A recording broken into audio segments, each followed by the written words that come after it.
Hey guys, welcome back to my story time. I'm going to do a story time for you guys. And this story time is like not really old but old, because I'm gonna tell you guys about the time my godbrother passed away in front of my eyes. Well, got killed in front of my eyes.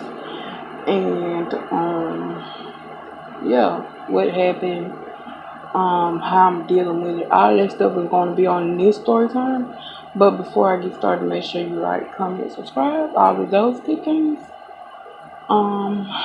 So while I'm talking to you guys about that, I'm also gonna clean my face because I just got out the shower while I drink my H2O. Okay, so I want to tell you guys that this happened before my uncle passed. And if you guys don't know, my uncle passed in 2018. So this happened 2016, 17, something like that. And it happened on the 23rd. Um, it happened on the 23rd of September. Okay. No, was it September? Yeah. No, it wasn't. It was March. March. I don't know why I said September. Or was it September? Because it was cold outside. And I was in Atlanta. So it probably was September. So when is Labor Day? So yeah, it was September the 23rd. But I'm going to tell you guys that it do bother me sometimes, like when his birthday come around, or when my birthday come around, or when um we have like when we have like crew birthdays and get-togethers and stuff.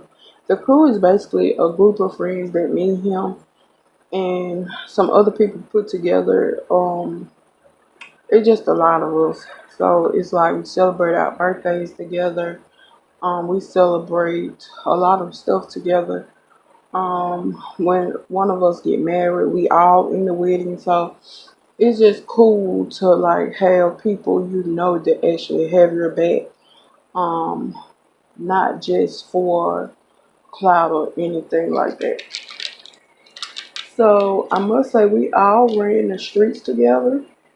Um, and if you want to know what I'm putting on my face, go back. I'm just gonna link it below of my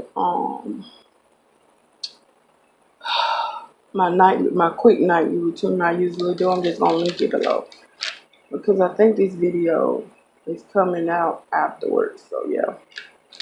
But anyways, um, I I don't know. I just feel like I dealt with his passing better than I did my uncle. Um, and I'm not sure like if that's a good thing or what, but I do want to tell you guys that I don't know. Let's get straight into this video. So I said it was in September, but for some reason I feel like it was later than that. Like it was October or something. Um, but anyway, maybe I should have got his obituary down and looked at it before I tell this story. But anyways, I know it was like August, September time. And I know it was before my uncle passed, so it was around that time, okay? Um, so I went to Atlanta. All of this happened in Atlanta. So I'm gonna tell you guys what happened, what led up to it, okay? So he came down here because if you guys don't know, we have a Prairie Arts Festival every year down here. Um, and you can look it up and it'll tell you where I'm located. So, well, tell you where the Prairie Arts Festival is located, what city and all of that. So we have a Prairie Arts Festival down here every year. And it used to be like, back in the day, it used to be like uber fun, like a lot of fun. But then a lot of stuff took place, a lot of killings, stabbings, and all of that. So they scaled back on it to where it's just a couple of people, like a couple of they only cut down like two streets when they usually had cut down half of downtown. But now it's just like a couple of streets they closed. But anyways, he came down there, well down here, to go to the Period Festival with me and a couple of more people from the crew or whatever. Um, which was fun because this was like my first time actually seeing him. When he had got out of prison or whatever. Um, and you guys, I used to travel like back and forth just to like see him, like to see him in prison because I know what it's like to actually go through prison and not and don't have a loved one to actually come and check up on you every day. Even though I did, but I didn't have that loved one. You know what I'm saying? I didn't have that one that was like my ride or die. You get what I'm saying? And so I kind of knew what it felt like to like be by yourself. And I didn't want him to like go through that.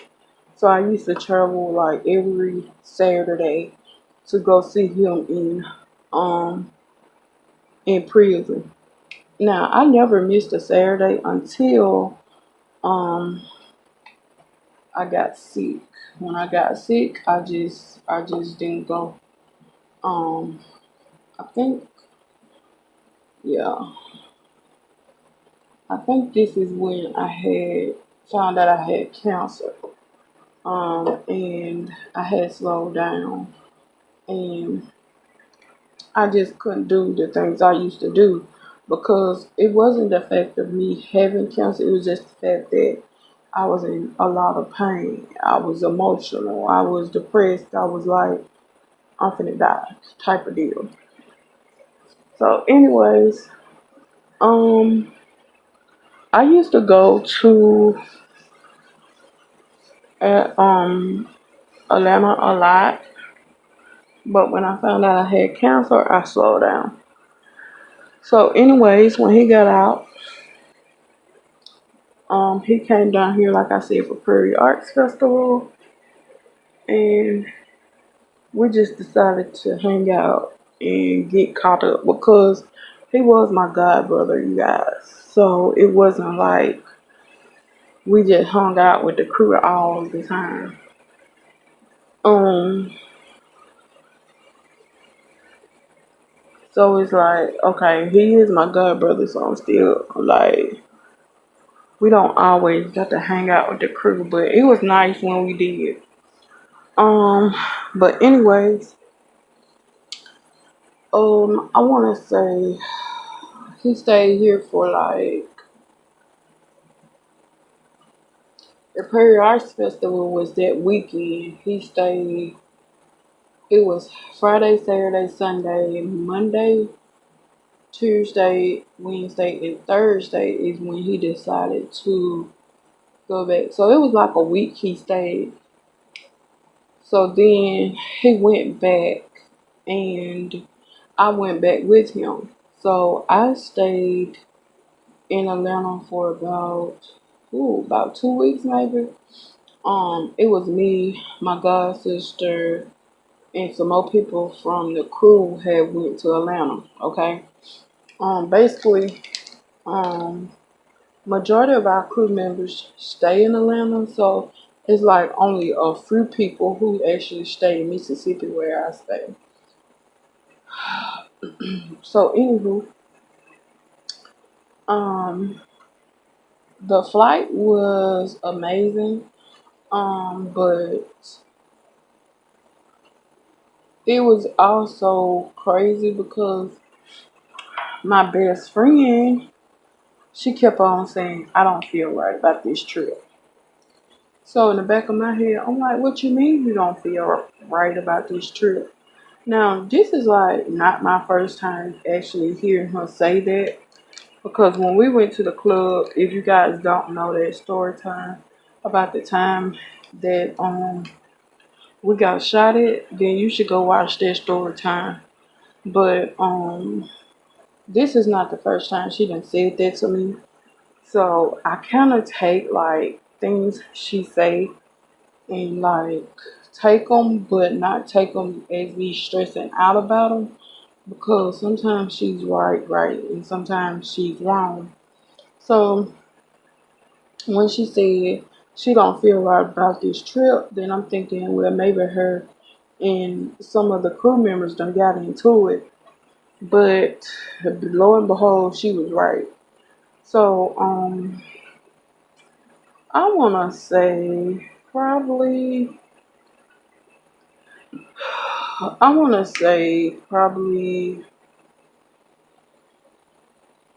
probably 2 hours when we touched down, right? It was like a weird vibe in the airport, like we was being watched.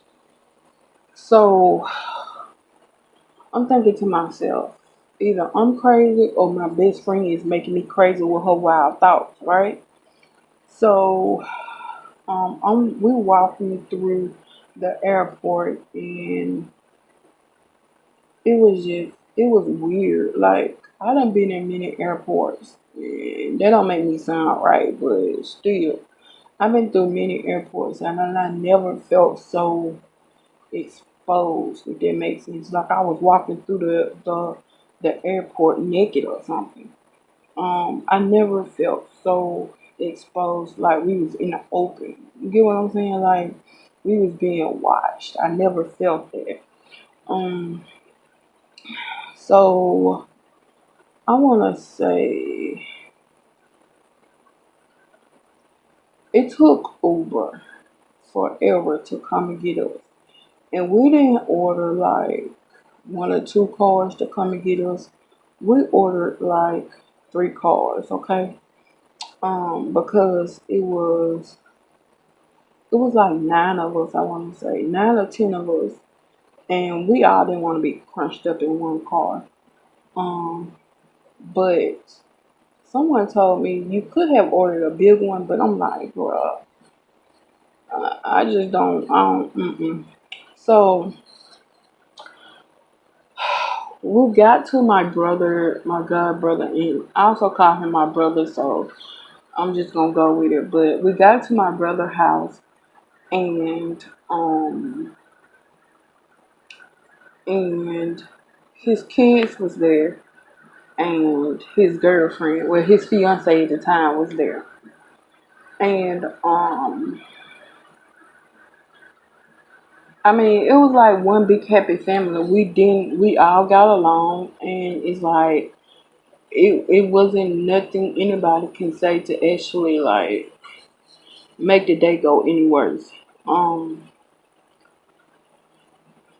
so we all decided to like sit down and play game night, and it was pretty cool. So Saturday came, and I never forget this Saturday because everything for me changed. Okay. And I say that because I lost my best friend, I lost my brother, I lost the person who I counted on the most. I lost the person who I called when this world was like way too much for me. I lost I lost a lot that night, and I never really thought that life at that point could go any further because this is when I entered the deep dark depression of me trying to commit suicide. because I felt like the people who killed my brother was gonna kill me. So I'm like, why, say them a trip and kill myself. So we had decided to go see a movie. And I'm not sure which movie it was.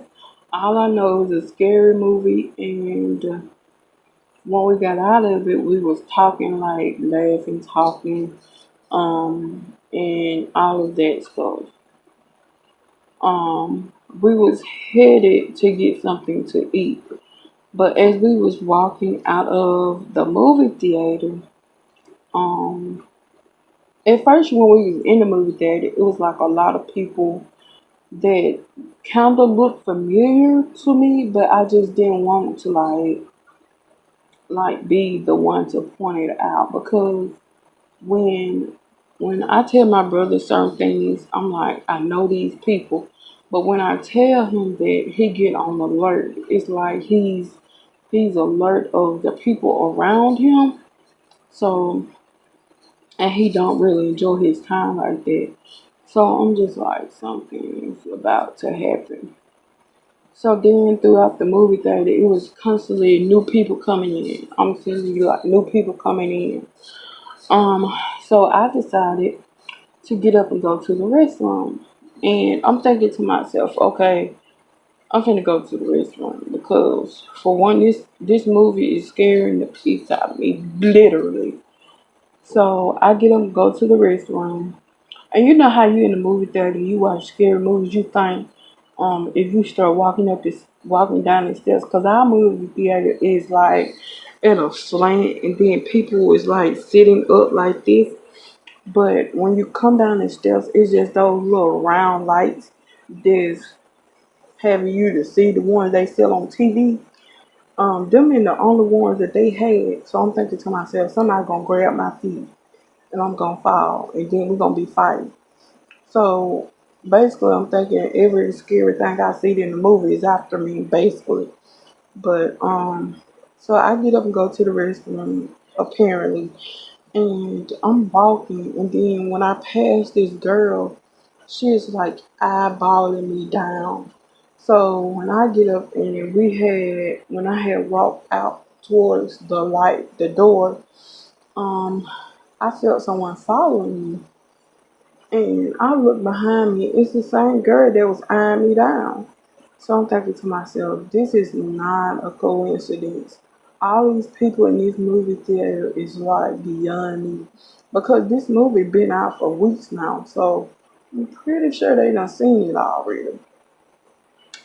So I get up and I'm at the bathroom, right? I done made it to the bathroom at this point. So I'm like, okay, something is weird. And while I'm in the bathroom, all this time I'm texting my godbrother. And this is when I finally tell him, this, something is not right. So then he gets on alert and he starts texting me back like super fast. Like he's sitting on top of his phone texting me. And I'm like, it's some female in the bathroom with me. And he like, do you know her? And I'm like, her face looks familiar. And he said, where you think you know her from? And I said, I don't know. But her face looks super familiar.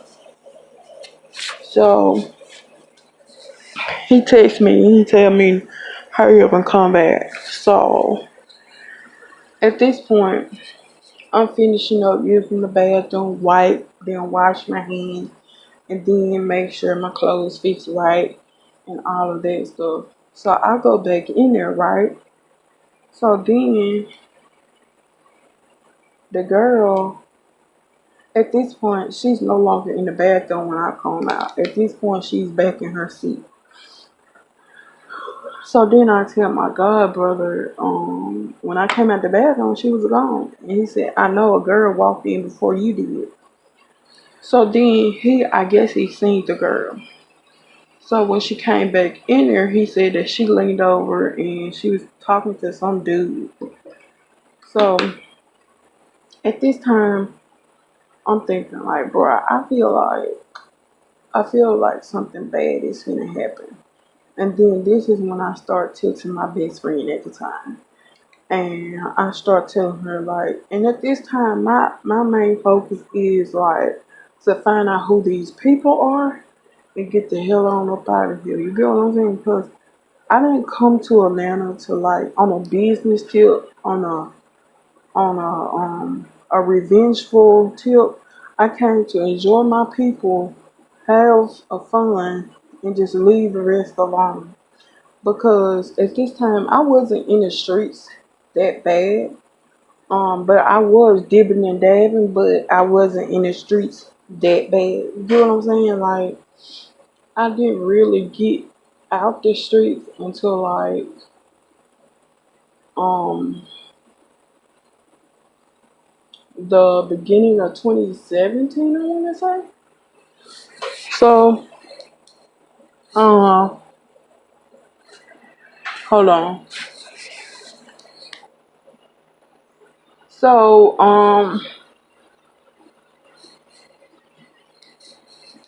so after all that happened, I'm texting my best friend. I'm telling her, "Oh yeah, you was right. Like I think we came down here and it wasn't on it wasn't on a good tip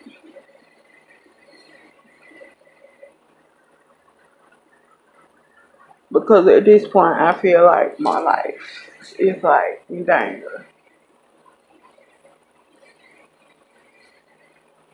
And I know sometimes people look at things and they think to themselves like you can actually feel when something bad's finna happen, and that's how I felt. And so we get to like we at this point the movie is over, okay? The movie is like completely over. Um, and we're walking outside talking about the movie.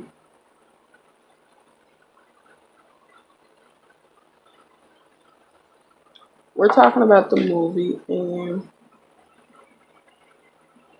all of a sudden we hear some giggling.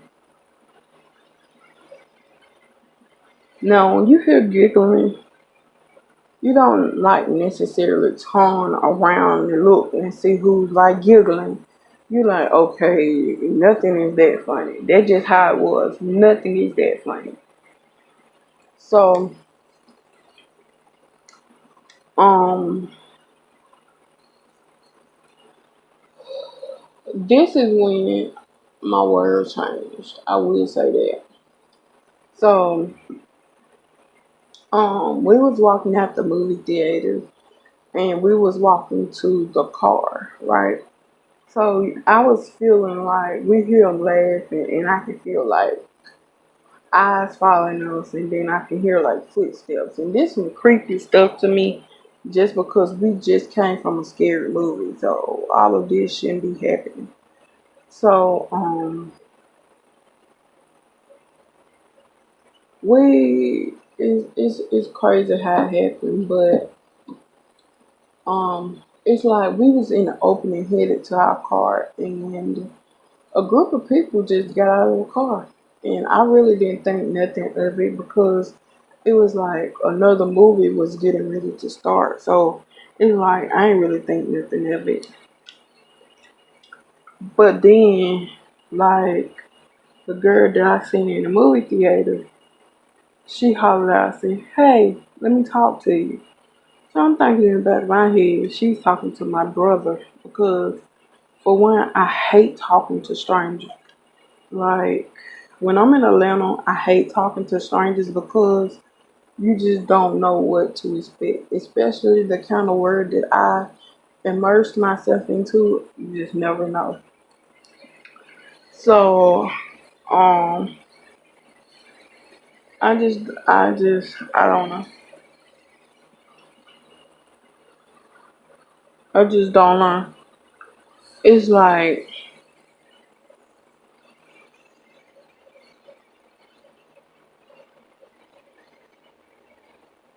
I don't know. It's just like one minute you have this mindset to where something, because ain't nobody in their right mind just gonna call you out on some BS. I can tell you that for sure. So, the girl, she she said, "Hey, let me talk to you." And I'm looking at my godbrother like, if I go over there, you going over there with me. So my godbrother like, nah, you come over here. So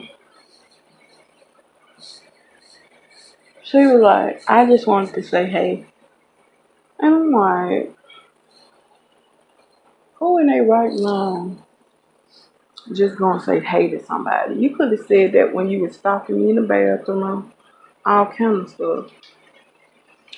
So then she said,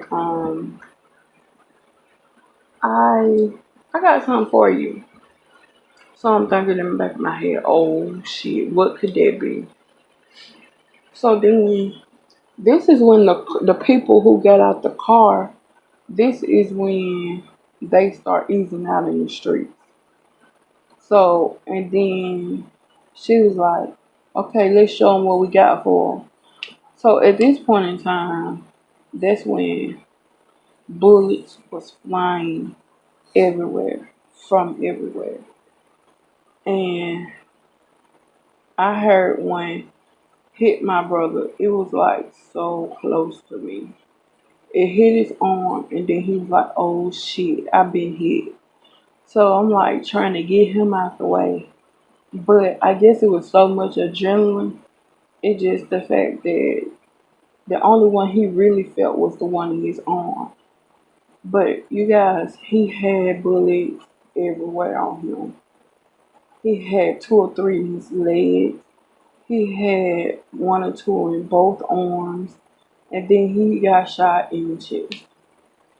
Now this time, I'm not even thinking about calling 911. I'm not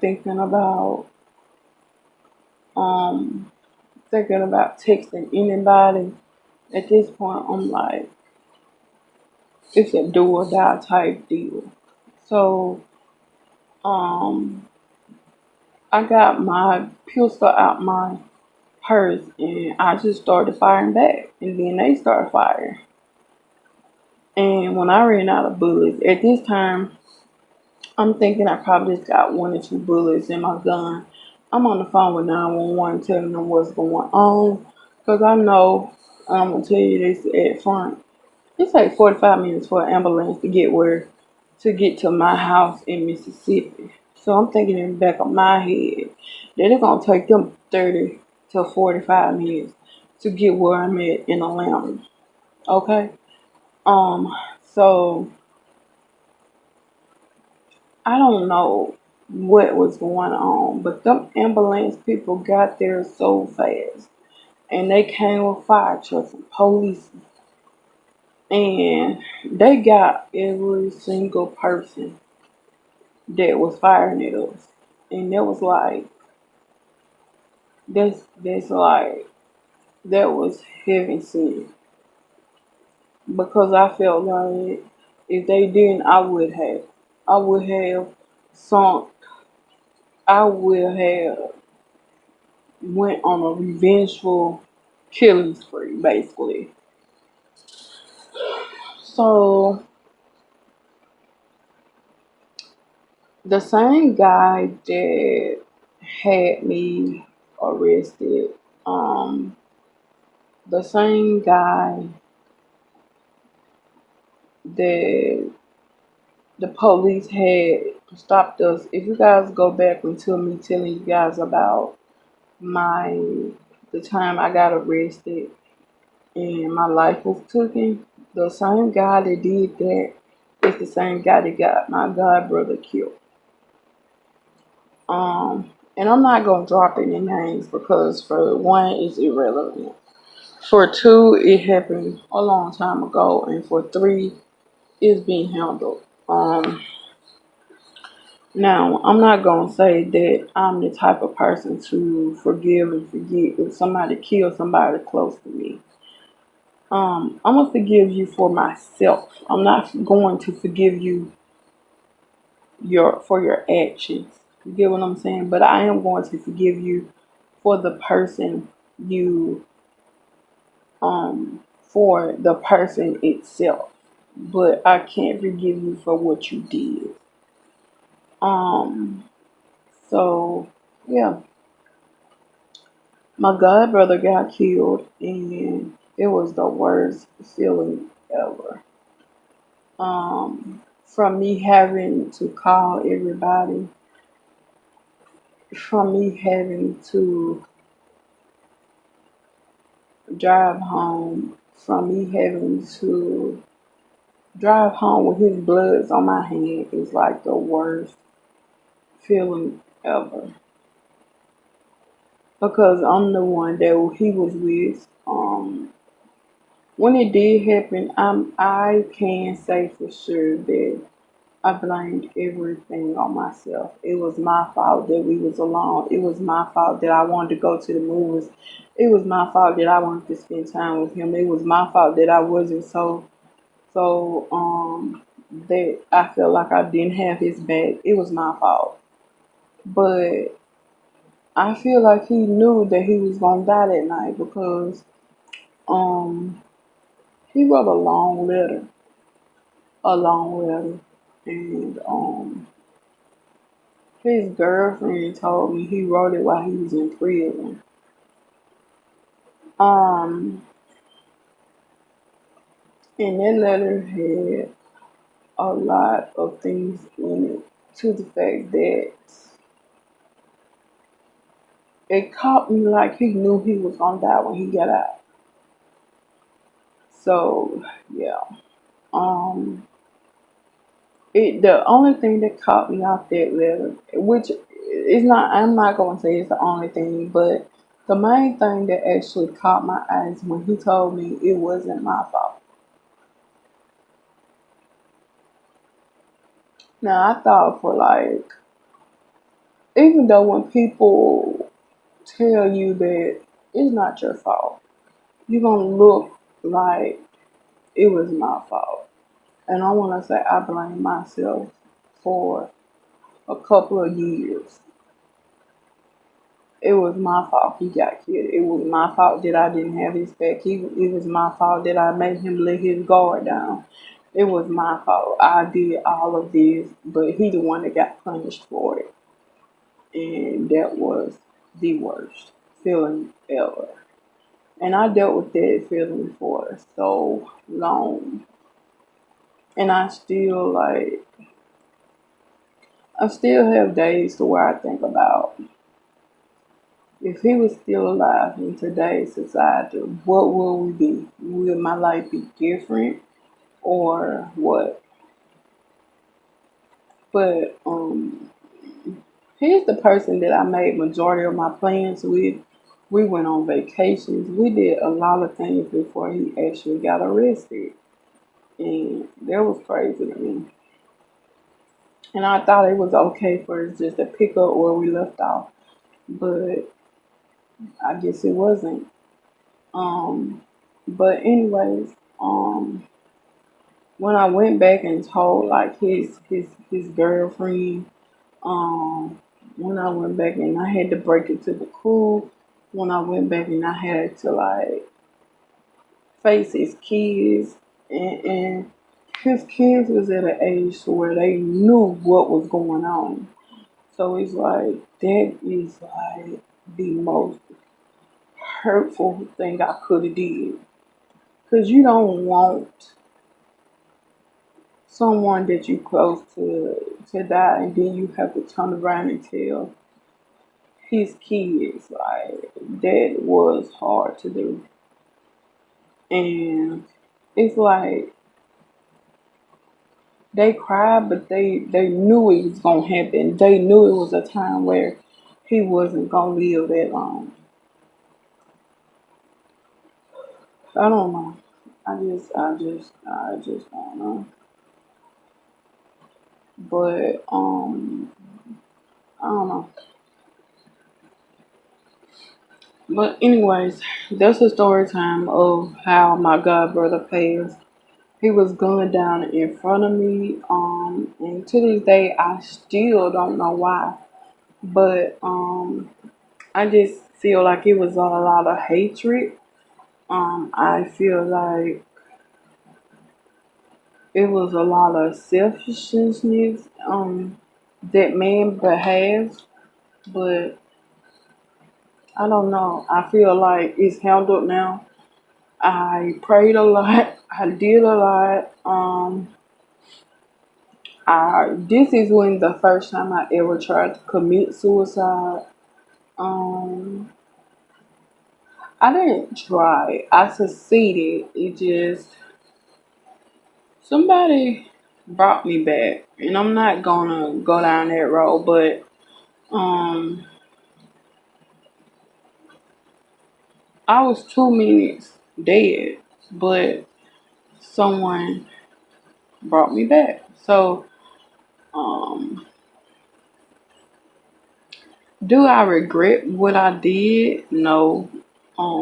Do I regret them bringing me back to life? Sometimes I do, because I get to that point to where I just don't want to be in this world anymore. But I feel like now I done got to that point to where I focus on other things and my life is not. So um I had to learn, like, life is what you make it. If you get to that point to where you feel like your life is hard, then you have to subtract some people. Subtract some stuff you're doing, subtract some people that's in your life, and then your life will ease up on you. It's just life is what you make it. So, yeah. But I hope you guys enjoyed this story time. If you guys want more story times like this, let me know in the comment section below. Um, and I just add more story times. But I already have more story times coming for you guys.